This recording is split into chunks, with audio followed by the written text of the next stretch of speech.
Hello everyone and welcome to the interactive whiteboard activity for issue 15 of EdTech News. In this issue, we will be looking at an odd one out activity made using Promethean ActiveInspire software. This could be used at various stages in a lesson, for example as a starter activity or to check understanding in a plenary. In the example we'll be looking at today, this could be a starter activity to check knowledge of pronunciation of the letter U. The learner who is interacting with the board receives feedback from the software as they carry out the activity. An incorrect answer will simply bounce back to its original position, while the correct answer will stay when dragged to a designated area of the board. Optionally, audio feedback could be incorporated too, such as a pre-recorded round of applause.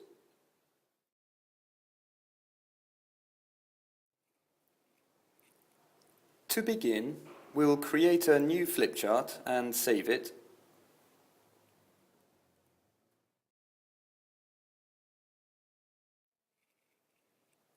Next, we want to add an image to use as a background.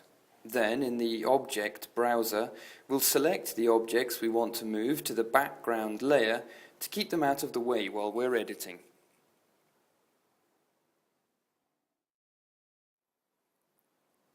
For our title, I'm going to create a rectangle with rounded corners, a black outline, and white fill, and I'm going to make it slightly transparent. Next, using the text tool, we can type the name of the activity, and using the color picker, we can use one of the reds in the image here to change the font color.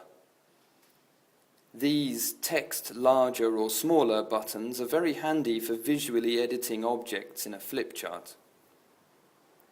Finally, I would select the two objects, group them, and then lock them both to avoid them being moved about by mistake during the activity.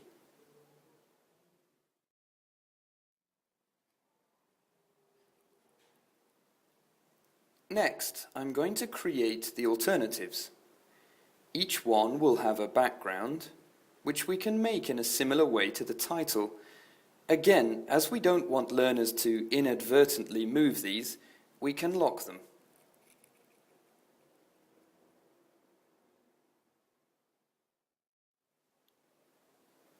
At this point, we can use the text tool to create each of our alternatives and position them over the shape to make them visible across the classroom.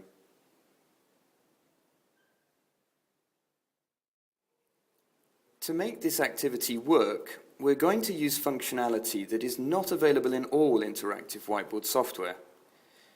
First, we need to create a shape that will become a container and position it on the flipchart.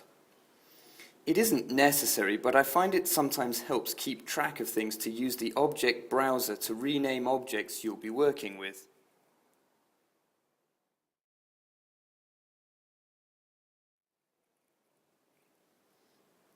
Now, using the Property browser, we select an object, in this case the oval we want to use as a container, and then scroll down to the section labeled Container, clicking on the little plus symbol to open the section up.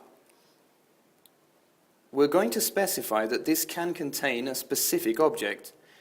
Clicking on the button with 3 dots below that opens up this window. Here, it was helpful that we named the object that is the answer we are looking for, although it is possible to click on each object and see what it refers to on the right of the window.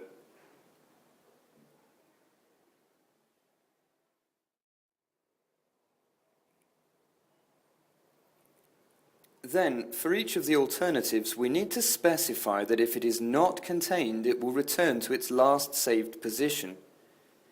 We do this by selecting the object in the flipchart, then in the Property browser we select the True option, here in the Container section. As before, we should lock the container to avoid it being moved by accident. Also, to make the most of our background, we can make the container completely transparent. As it is now locked, we'll need to go into design mode to do that, by clicking the little blue icon at the top of the screen here.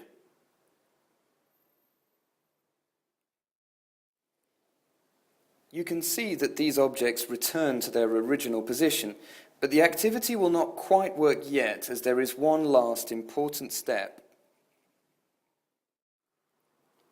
Using the object browser, make sure that the container is underneath the object you wish to contain. In other words, the correct answer. You can do this by dragging it down the list, like this.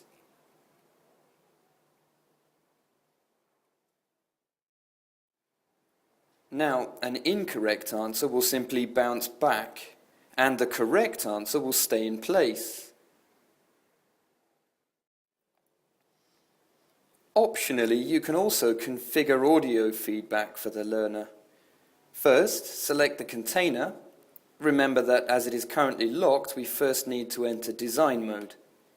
Now, in the property browser, in the container section, we can select true next to the reward sound option and specify any sound we like, such as this cheer.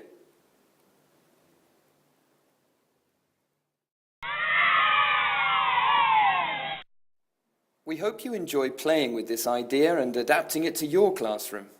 If there's anything else you'd like to know, don't forget you can write to Technodefo at technologica@britannico.cl or by following the link on EdTech News.